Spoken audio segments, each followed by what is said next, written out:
Então, a paz do Senhor a todos os irmãos e boa tarde a todos. Já lá vão algumas semanas, desde que eu vi a maior parte, não é, dos irmãos. Tivemos de férias também nestes últimos 15 dias, graças a Deus correu tudo bem. Tivemos um bom tempo de descanso. O clima estava mais ou menos, não é? Principalmente nos últimos dias não estava assim tão bom, mas pelo menos tivemos chuva, não é, que precisávamos. Em alguns sítios também foi um bocadinho mais, mas ainda assim, não é, temos de agradecer a Deus porque o nosso clima, não é, tem andado complicado.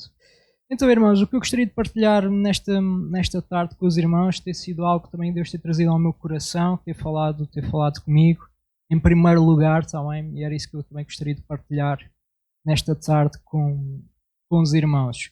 Não sei como é que é o mês de setembro para a maioria dos irmãos.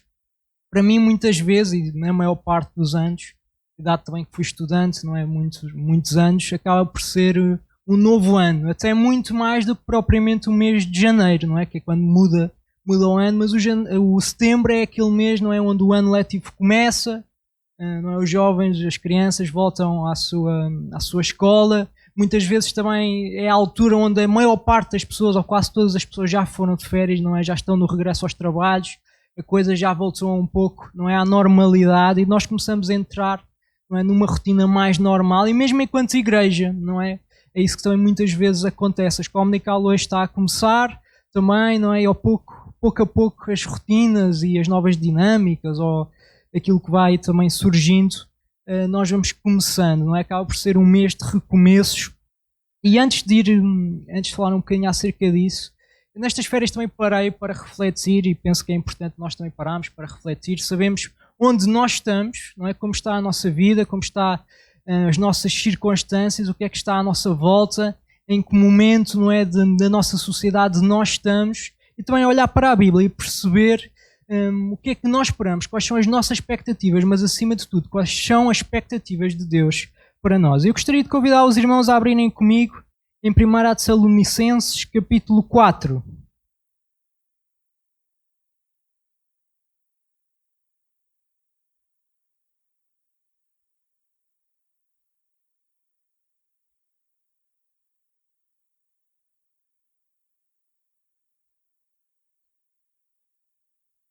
Primeira de Tessalonicenses, capítulo 4, a começar no versículo 13 até ao versículo 18. Okay? Então, 1 Tessalonicenses, capítulo 4, começando no versículo 13, e vamos ler até ao versículo 18. Vamos então ler. Não quero, porém, irmãos, que sejais ignorantes acerca dos que já dormem, para que não vos entristeçais como os demais, que não têm esperança. Porque se queremos que Jesus morreu e ressuscitou, assim também aos quem Jesus dormem, Deus os tornará a trazer com ele. Dizemos, pois, isto pela palavra do Senhor, que nós, os que ficarmos vivos para a vinda do Senhor, não precederemos os que dormem. Porque o mesmo Senhor descerá do céu com alarido e com voz de arcanjo, e com a trombeta de Deus, e os que morreram em Cristo ressuscitarão primeiro. Depois nós, os que ficarmos vivos, seremos arrebatados juntamente com eles das nuvens, a encontrar o Senhor nos ares, e assim estaremos sempre com o Senhor. Portanto, consolai-vos uns aos outros com estas palavras. Até aqui para já a palavra do Senhor. E o que eu gostaria de destacar nesta passagem é que nós, enquanto igreja, e aqueles que colocam a sua fé em Jesus Cristo, nós temos esperança. Não só num bom relacionamento com Deus durante esta vida, mas acima de tudo na nossa eternidade. E enquanto esse tempo não chega, não é? Nós estamos esperando a vinda do Senhor, certo? Ou pelo menos devia ser assim. Nós vivemos num mundo e nós, pelo menos eu gosto de muitas coisas neste mundo. Também não sei quanto aos irmãos. Gosto de estar casado com a minha esposa, gosto de desporto. Por exemplo, agora, não é, nas férias eu consigo estar, se for preciso, um dia todo a ver desporto, desde que haja, não é, desde que tenha programação para isso. Gosto de ver um filme, uma série, de passear, conhecer espaços novos, gosto de ir à praia. E muito provavelmente os irmãos também devem gostar de várias coisas neste mundo. Afinal, Deus criou coisas fantásticas também para nós podemos gozar, não é? E podemos também ter alegria enquanto aqui estamos, não é? Ter alegria dos nossos relacionamentos. Mas a verdade é que nós somos forasteiros neste mundo. Nós somos peregrinos, certo? Este não é o objetivo final de Deus para as nossas vidas. Deus, Ele deu-nos uma promessa de que iria voltar. Não é? Deus, Jesus, Ele vai voltar para vir buscar a sua igreja. E eu temo, e olhando, não é, para aquilo que se passa, principalmente no meio cristão na Europa, eu temo que muitas vezes as nossas expectativas acerca da vinda do Senhor e acerca daquilo que Deus tem para as nossas vidas andam um bocado baixas. Andam um bocado baixas. E nós, de certa maneira, nós temos esquecido muitas vezes aquilo que são as promessas de Deus para a nossa vida, aquilo que são as promessas de Deus para a sua igreja. E vemos isso na nossa sociedade, cada vez mais as pessoas se afastam de Deus. Vemos isso mesmo na igreja. Não é fácil as igrejas na Europa, porque há outros continentes em que as coisas estão um pouco diferentes, mas na Europa não é fácil nós avançarmos. A nossa nação é um território complicado e nós, às vezes, como igreja, não é, em vez de estarmos focados naquilo que são as promessas de Deus para a nossa vida, naquilo que Deus prometeu, andamos distraídos com as coisas deste mundo. E o que não nos falta é distrações. E todas estas coisas que eu mencionei, apesar de serem boas e de eu gostar, elas também podem servir como distração para a minha vida e eu posso gastar demasiado tempo nelas e perder o meu tempo com Deus e a minha comunhão com Deus, pelo menos no nível em que ela deveria estar. E às vezes, não é, e claramente, uma das táticas, não é, estratégias de Satanás no nosso século se não nos desvia ou distrai-nos e nós perdemos tempo.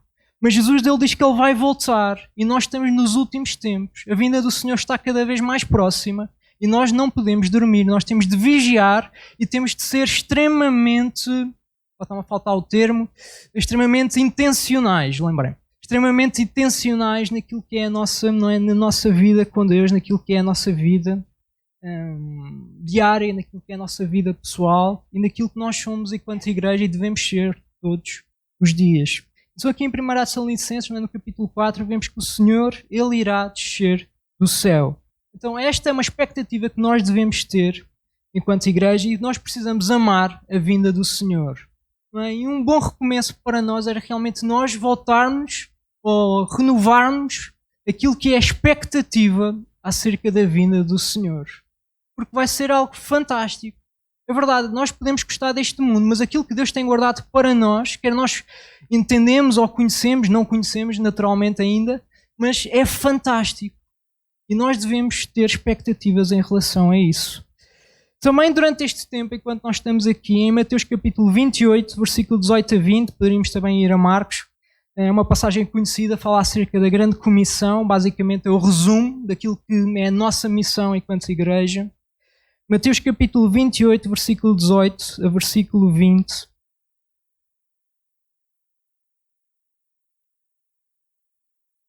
Bem, eu vou ler.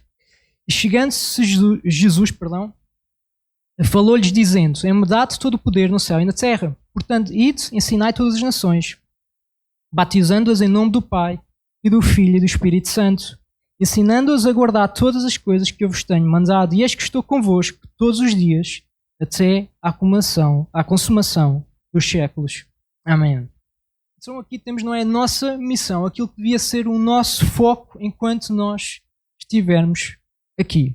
Então nós aguardamos com expectativa a vinda do Senhor, ou pelo menos assim deveria ser, e devemos também com expectativa, não é, com entusiasmo, não é, estarmos focados naquilo que realmente interessa, naquilo que realmente Deus espera de nós, que é o cumprimento da missão, o cumprimento de ir, ensinar, discipular, evangelizar e, graças a Deus, para a semana nós vamos ter o culto de batismos, não é? E ver vidas realmente a serem transformadas.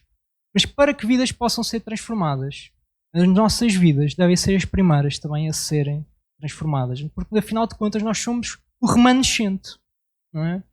Nós somos o remanescente. E Deus conta com este remanescente, que somos nós, para que a sua obra possa ir avante. Voltando a Tessalonicenses, agora à segunda epístola, Tessalonicenses capítulo 2, versículo 1 a versículo 3, nós vimos que os tempos antes da vinda do Senhor não serão tempos fáceis. Os últimos tempos serão tempos trabalhosos, serão tempos difíceis. 2 Tessalonicenses capítulo 2, versículo 1 a versículo 3.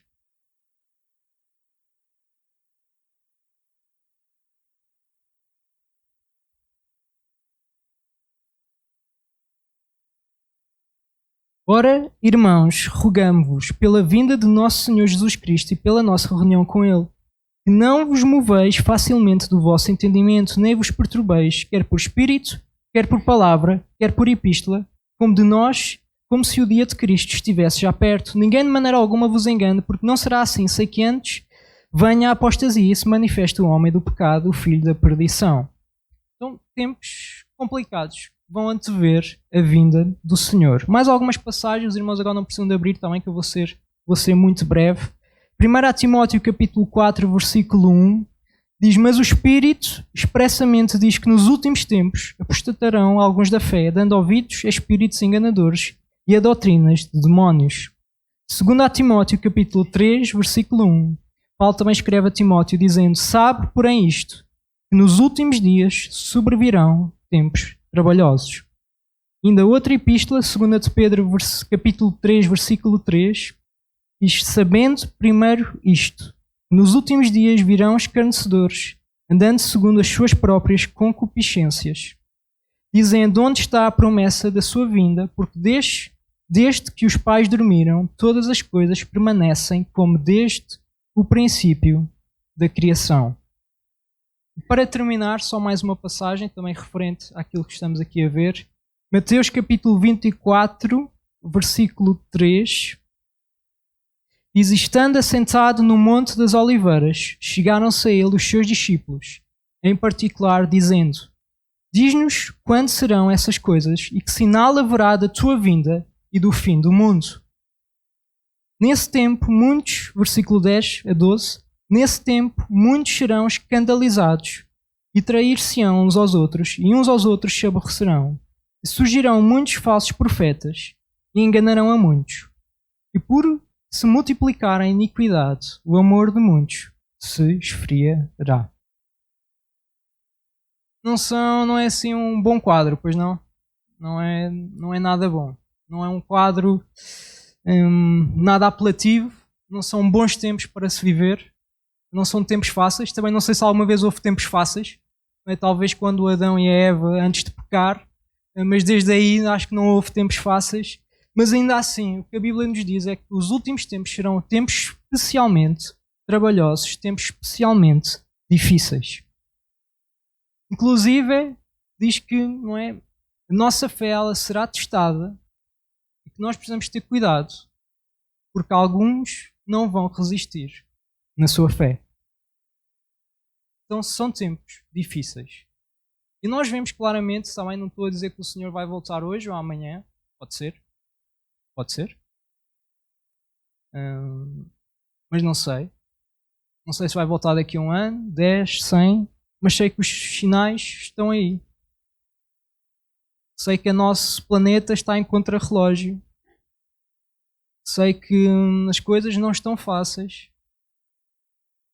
E sei que Jesus, se estava perto de voltar há 2000 anos atrás, hoje estará muito mais perto.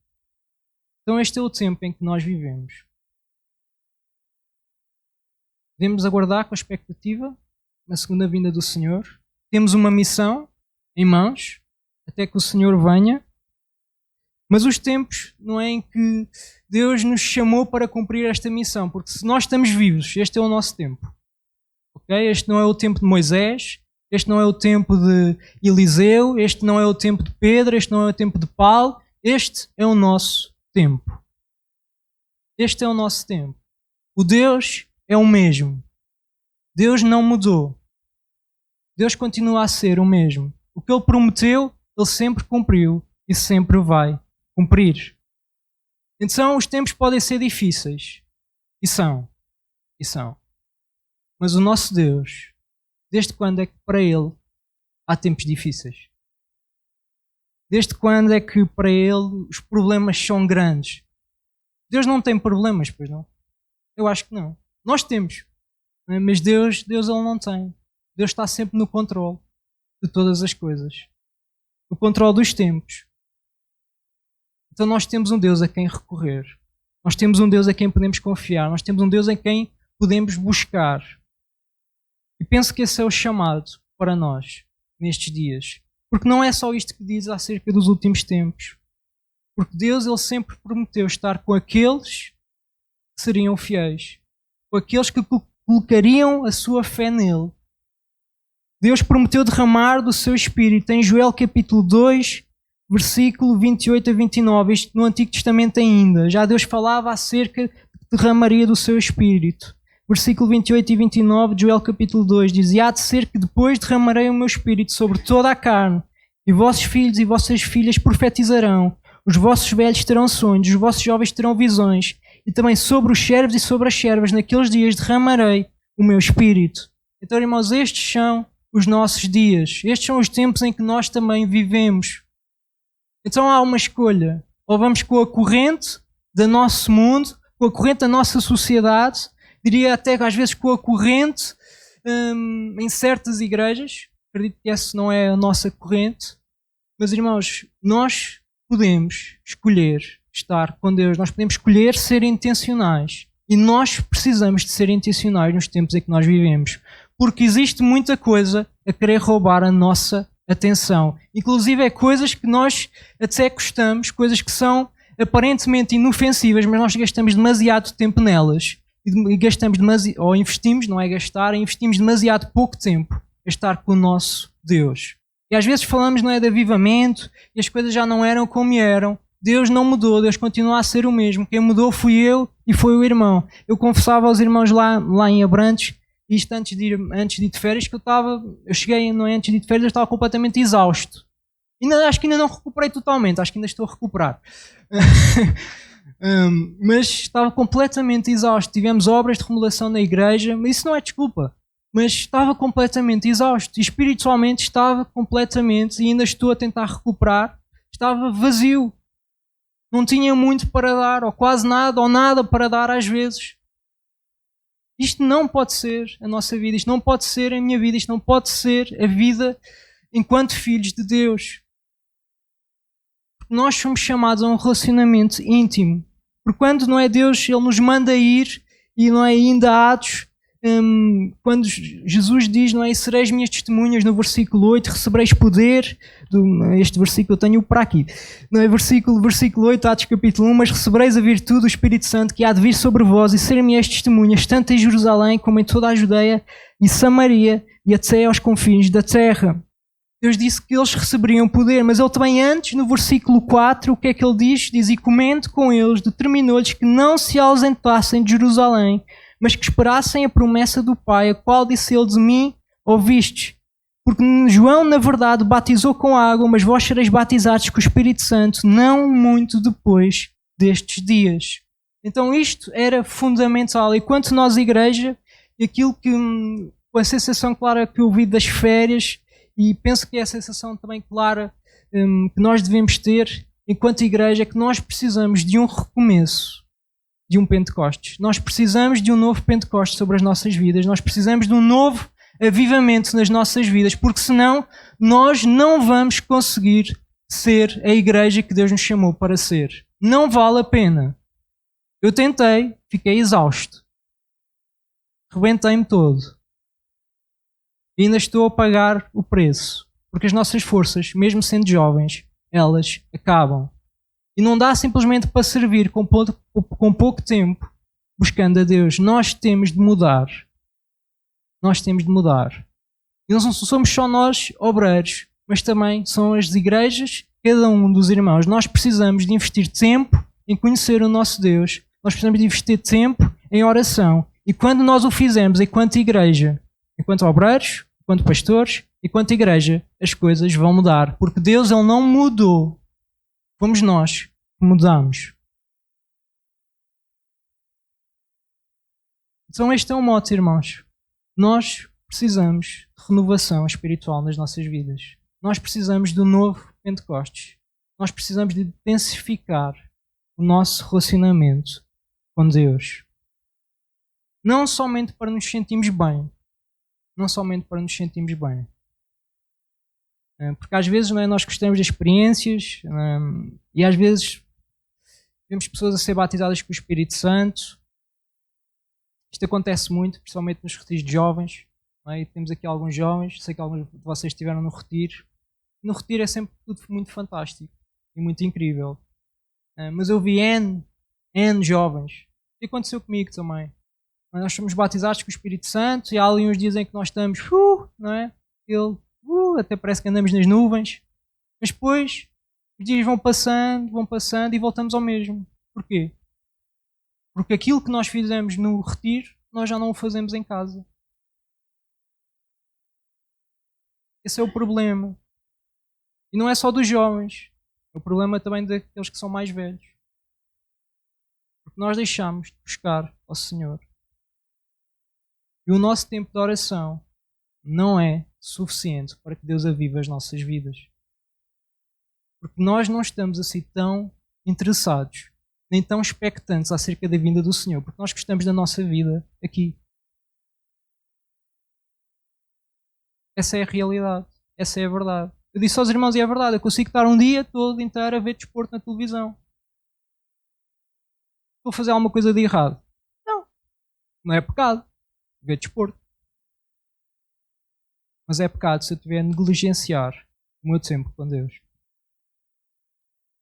E muitas vezes é o que nós temos feito nas nossas vidas. Perdemos tempo com tudo e andamos sempre a dizer não temos tempo, não tenho tempo. Estou farto dessa desculpa. Cansado. Eu tenho tempo para aquilo que é importante para mim. Se Deus é importante, Ele tem e merece o meu tempo. Porque afinal não é Ele que precisa de mim, sou eu que preciso dele.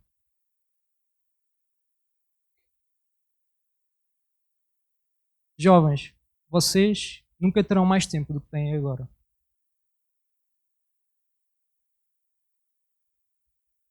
Deixem-me-vos dizer, vocês nunca terão mais tempo do que têm agora. Por isso não digam que não têm tempo.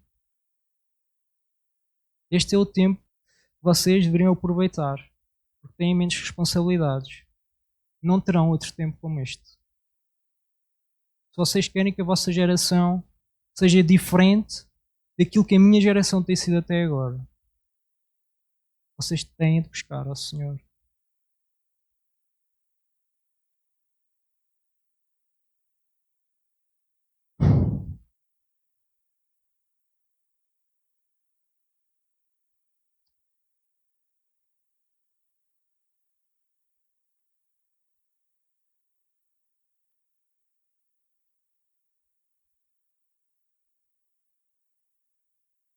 Se calhar, irmãos, o nosso maior pecado tem sido nós negligenciarmos o nosso tempo com Deus. Nós precisamos de voltar a dobrar os nossos joelhos. Enquanto igreja,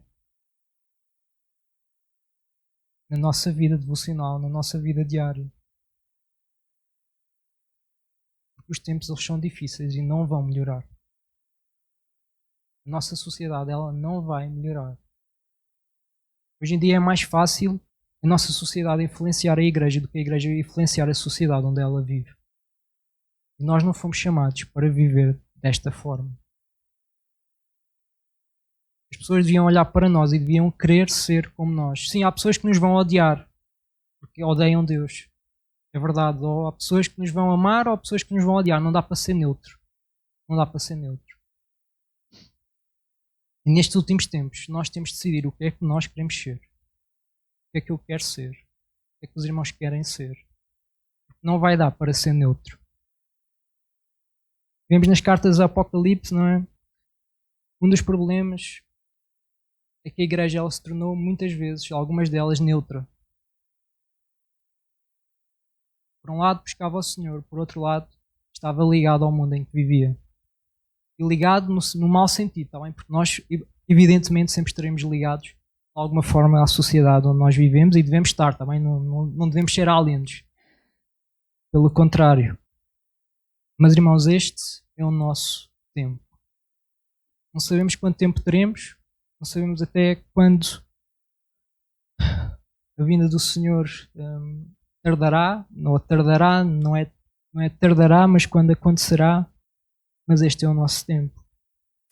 Em Atos capítulo 1, versículo 14, diz que todos estes perseveraram unânimes em oração com as mulheres, com Maria, mãe de Jesus, e com os irmãos dele. Irmãos, não dá para ter um Pentecostes, para ter avivamentos sem oração. Não dá. Não é possível. Não vai acontecer. Esqueçam. Não vai. Não vai acontecer.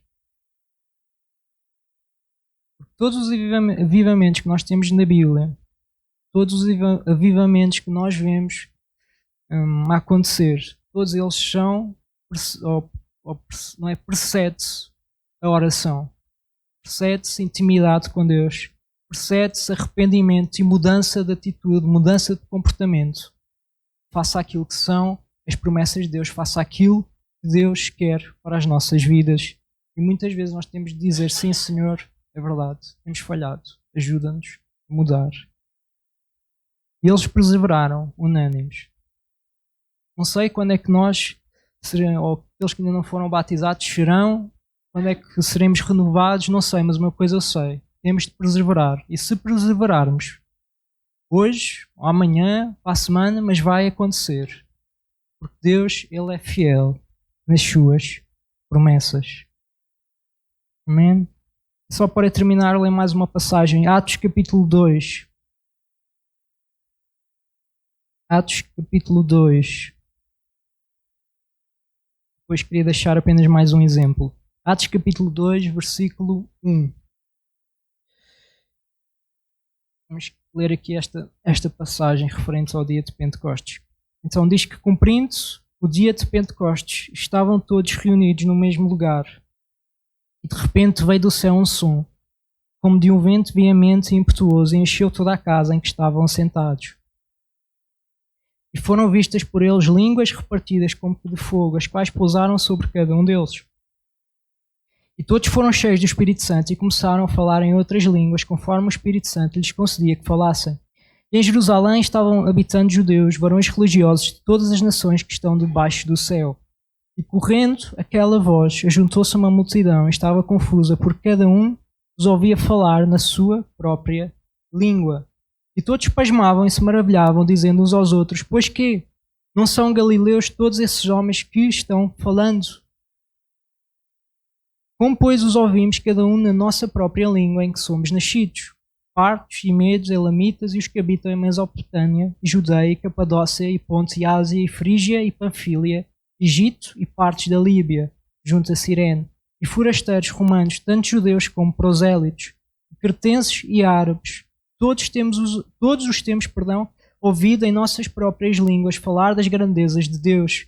E todos se maravilhavam, estavam suspensos, ai que isto está a correr mal, e suspensos, dizendo uns para os outros, que quer isto dizer? E outros, zombando, diziam, estão cheios de mosto. Só até ao versículo 16.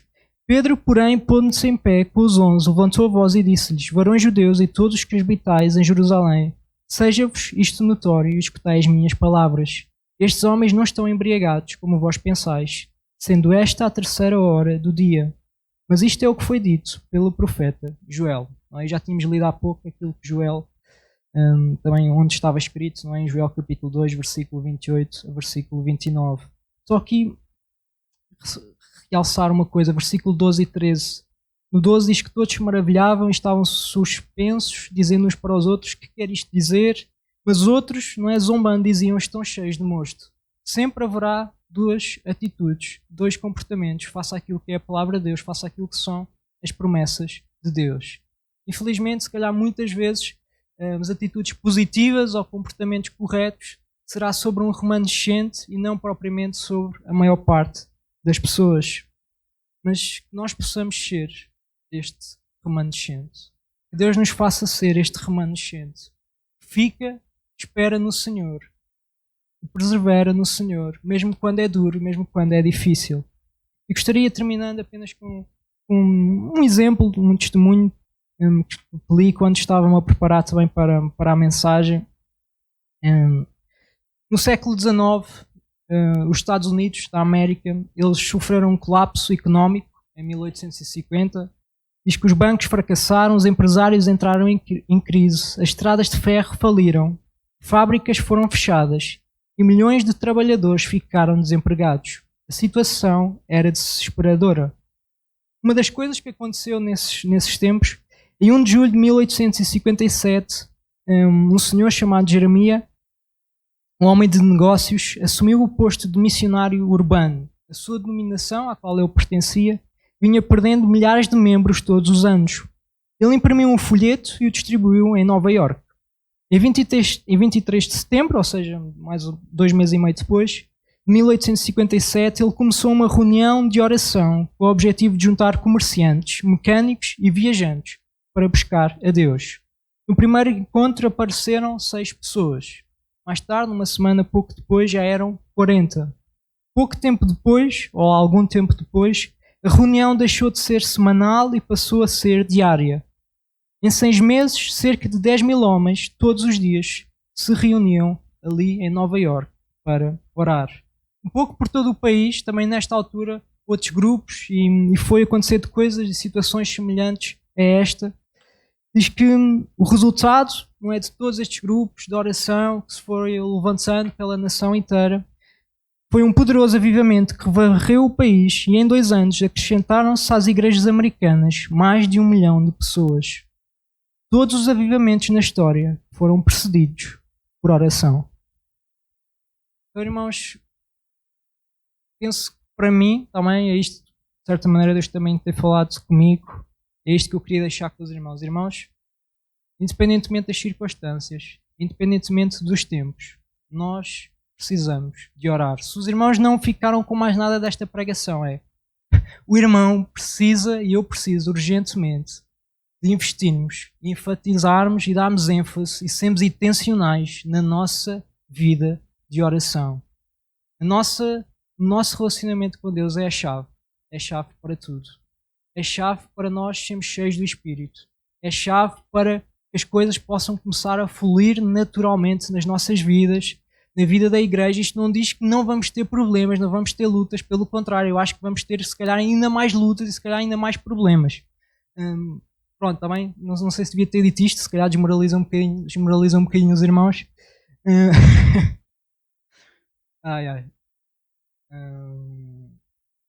Mas irmãos, é um privilégio nós sermos o povo de Deus, é um privilégio nós sermos o seu povo e é um privilégio nós podemos passar tempo com Deus. Às vezes, não sei o que é que nos passa pela cabeça, não é? Mas nós precisamos mudar. Nós precisamos mudar. E quando nós mudarmos, a nossa igreja vai mudar. A nossa cidade vai mudar. Se calhar vai se tornar ainda mais avessa a nós. Paciência. Também quando estivermos cheios do Espírito Santo, já não vai fazer tanta moça, não é? Como faz, se calhar, agora. Então, irmãos, este é o nosso alvo, tem de ser o nosso objetivo.